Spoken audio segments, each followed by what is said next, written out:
다 같이 주기도문 하심으로 하나님께 새벽 기도회를 올려드리겠습니다. 하늘에 계신 우리 아버지, 아버지의 이름을 거룩하게 하시며 아버지의 나라가 오게 하시며 아버지의 뜻이 하늘에서와 같이 땅에서도 이루어지게 하소서.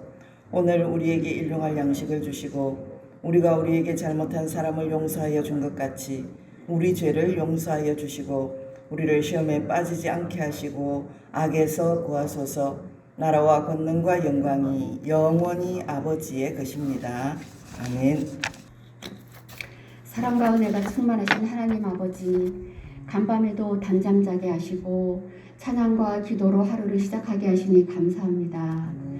저희들 나약하고 연약하여 하나님의 뜻대로 살지 못하고 자녀된 본분을 다하지 못했음을 고백하오니 용서하여 주시고 저희에게 새 힘을 허락하여 주셔서 세상의 빛과 소금의 역할을 감당케 하여 주시옵소서. 아멘. 하나님 아버지, 이 나라 이 민족을 불쌍히 여겨주시고 사랑하여 주시기를 원합니다.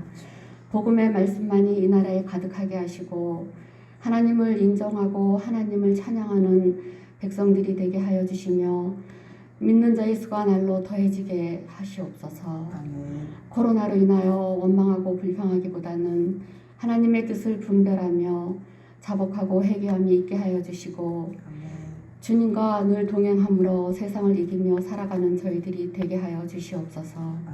하나님 아버지, 담임 목사님의 은혜로운 은퇴와 목사님의 청빙을 위한 기도가 이어지고 있사오니 주님 응답하여 주시옵소서. 이번 중인 환우, 회복 중인 환우를 기억하여 주셔서 주님께서 만져주시고 고쳐주시기를 원합니다. 하나님께서 늘 함께 하심을 믿고 두려워하지 않고 강하고 담대하게 붙들어 주시옵소서. 이 시간 말씀 들고 단위에 서신 목사님에게 성령 충만함으로 함께하여 주시고 저희들에게는 은혜의 시간 되게 하여 주시옵소서. 예수님의 이름으로 기도드립니다. 아멘.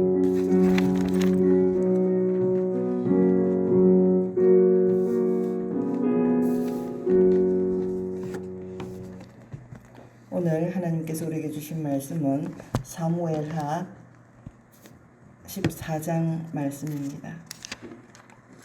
1절에서 6절까지 말씀입니다.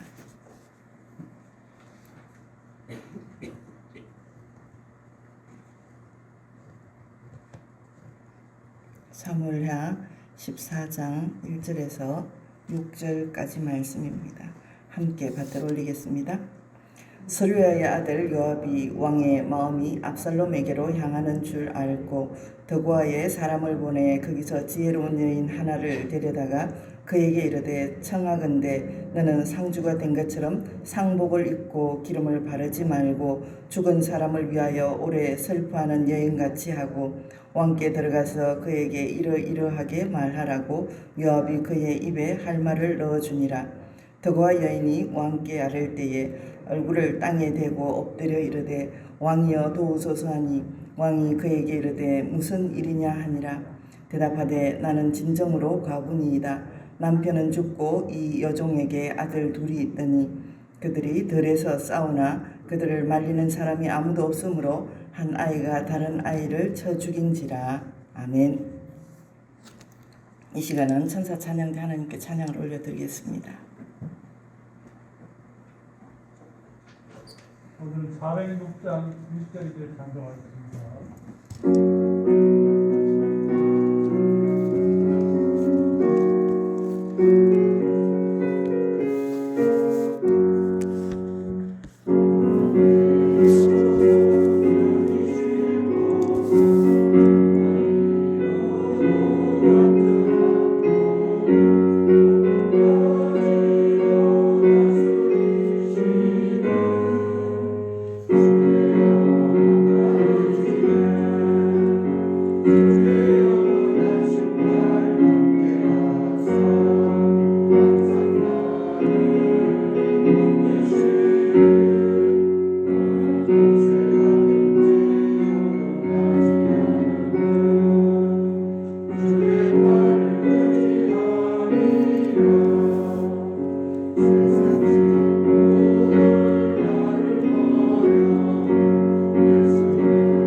오늘도 하나님 앞에 나오신 여러분에게 하나님의 은총과 평안이 있으시기를 바랍니다. 건강하게 하나님께서 영혼이 잘된 같이 범사가 잘되고 강건하기를 간구한다는 그 말씀처럼 우리의 영혼이 잘 강건해서 범사가 잘되고 건강도 이어가시기를 바랍니다. 오늘은 이제 다윗이 범죄함으로 그 다음에 또 압살롬이 또 그 암논이 다말을 범해서 이복 동생을 범해서 그 또 이복 동생인 압살롬이 그 때문에 미움을 가지고 이제 살인을 저질렀습니다. 그리고 나서 이 압살롬을 이 미움을 살인을 저지르고 나서 이제 외가 쪽으로 거슬왕 달메에게로 이제 도망을 갔습니다. 3년이나 되니까 이 다윗이 압살롬 아들을 그래도 너무너무 보고 싶어 하는 거예요. 그러다 보니까 오늘 이제 이 사건이 또 생겼습니다. 서루야의 아들 1절에 보니까 요압이 이 서루야의 아들 요압, 이 다윗의 누인 서루야의 아들 요압은 다윗의 마음이 계속해서 그 압살롬에게 쏠리는 것을 알게 되고는 그 3년이나 이제 못 보면서 힘들어하는 그것을 보고 다윗이 슬픔에 잠기자 그와 이제 화해하기를 갈망합니다. 어떻게 하면 화해를 시킬까? 다윗이 내가 누이의 아들이기도 하지만 다윗 요압은 군대 장관입니다. 그러다 보니까 옆에서 계속 다윗을 모신 그런 사람이죠.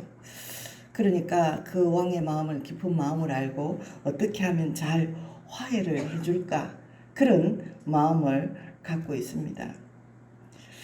근데 요압은 정말로 정치적으로 참 복잡한 인물이었습니다. 다윗을 군사적으로 강하게 뒷받침하는 그런 장수지만은 이 자신과 다윗의 그 권력 관계 가운데 계속 밀고 당기는 치밀한 수를 또 쓰는 사람입니다.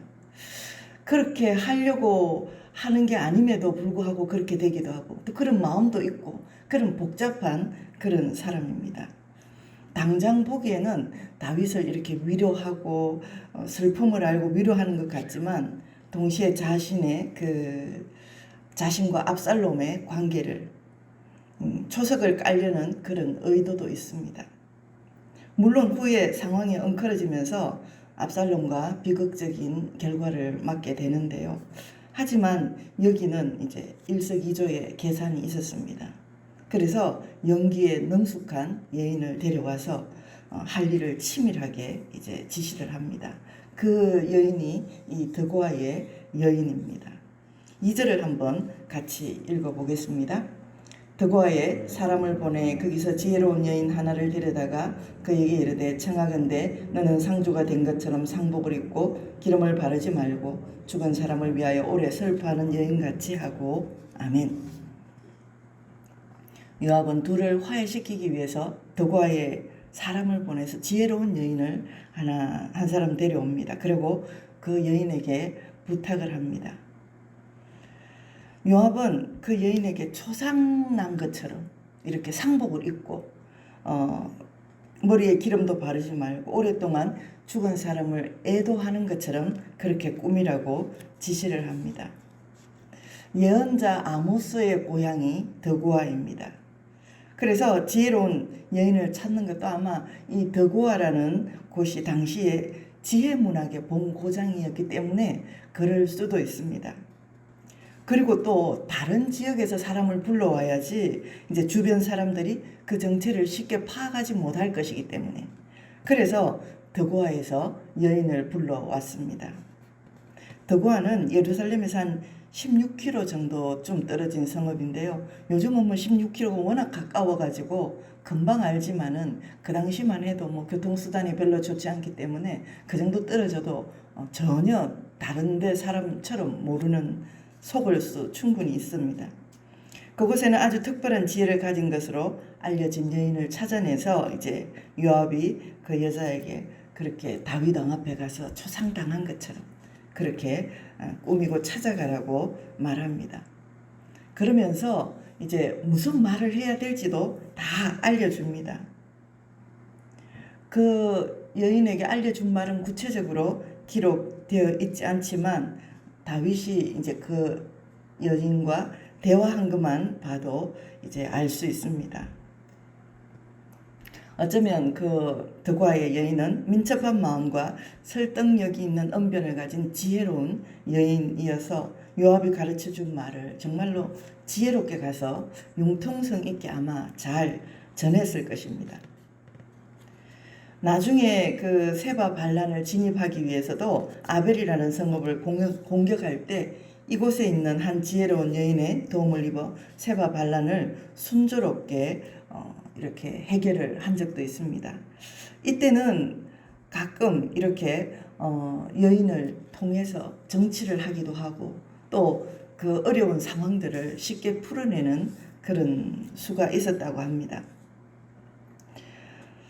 직접 나서서 간언을 하는 것이 오히려 오해를 불러일으킬 수 있고 또 관계 악화를 가져올 수 있기 때문에 이런 방법을 썼다고 합니다. 때로는 간접적인 매개를 쓰는 것이 오히려 피차에 유익하고 이 방법 자체는 악하지 않고 그 당시는 이런 일들이 있었다고 합니다. 그런데 이 과부로 변장한 덕과의 여인은 다윗 왕에게 나아가서 얼굴을 땅에 닿도록 절한 다음에 간절히 이제 요청을 합니다. 근데 다윗이 그러니까 이 도대체 이게 무슨 일인가 하고 다윗이 이제 그 여자에게 물어보니까 이 여자 하는 말이 자신이 남편의 죽음으로 가련한 과부가 되었다고 그렇게 말을 합니다. 5절을 한번 읽어보겠습니다.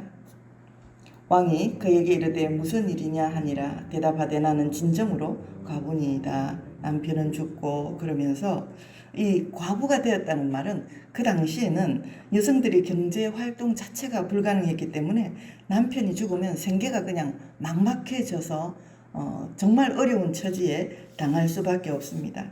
율법 규정에 과부를 이스라엘 3대 약자라고 그렇게 말합니다.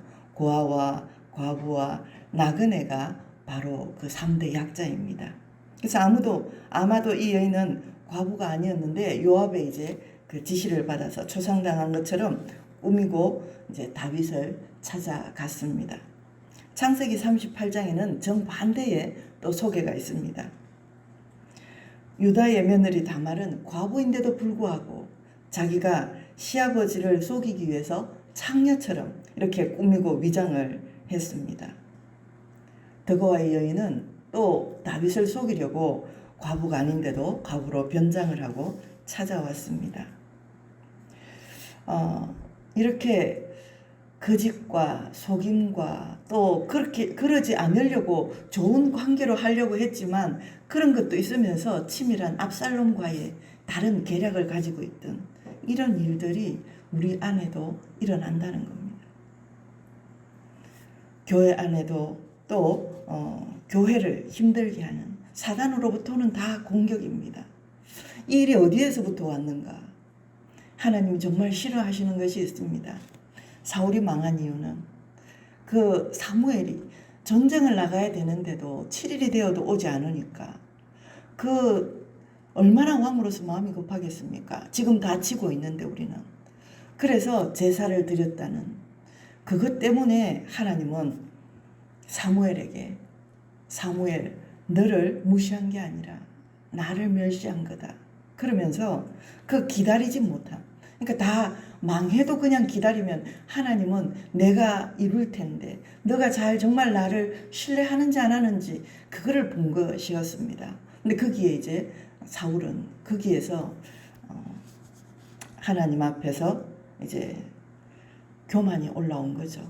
그 교만이 올라오고 나니까 이제는 뭐 전리품을 다 속이게 되고 사울의 교만 정말 하나님보다 앞서가지 않는 그게 얼마나 대단한 건지 성경 사울을 통해서 너무도 우리에게는 큰 교훈을 주고 있습니다.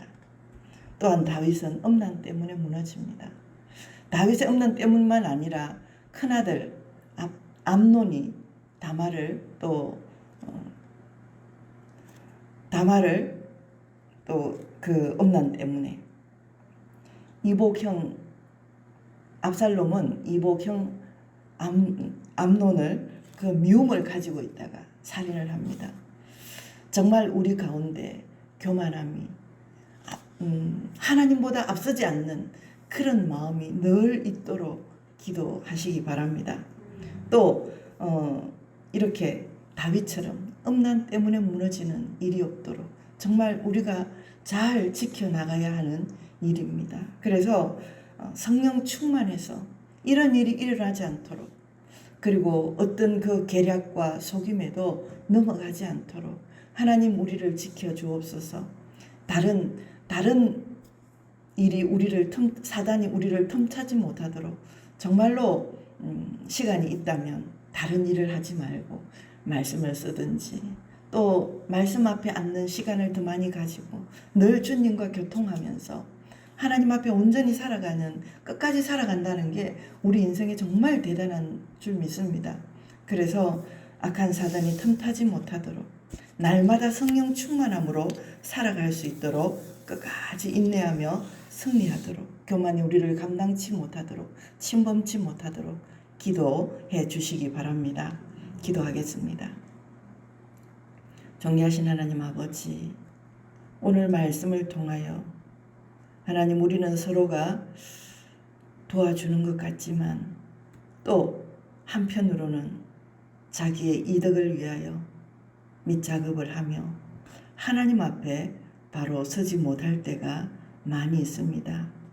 그 거짓에 하나님 넘어지지 않도록, 거짓과 기만을 경계하며 거짓과 기만에 속지 않도록 우리를 지켜 주옵소서. 우리는 눈으로 보는 것으로는 알 수 없습니다. 사단이 공격해 올 때 하나님, 우리가 성령 충만해서 하나님께서 우리를 빛의 자녀로 세워주시고 하나님, 악이 감당하지 못하는 그런 은혜의 사람들이 될 수 있도록 역사하여 주시옵소서. 하나님, 우리가 늘 하나님보다 앞서가지 않게 하시고 하나님, 음란이 우리를 주장하지 못하도록 성령 충만함으로 우리를 늘 지켜 주시옵소서. 예수님 이름으로 간절히 기도드리옵나이다. 아멘.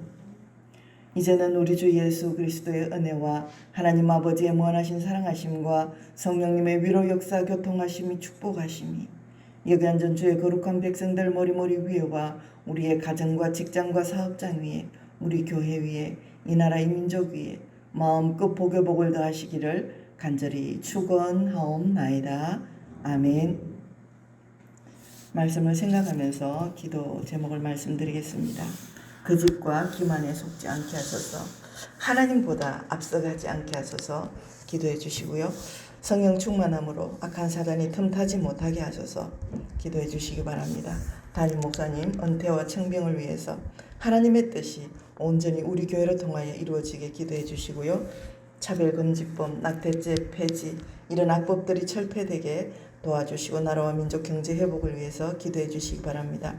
김윤자 집사님, 김영우 성도님을 위해 기도해 주시고요.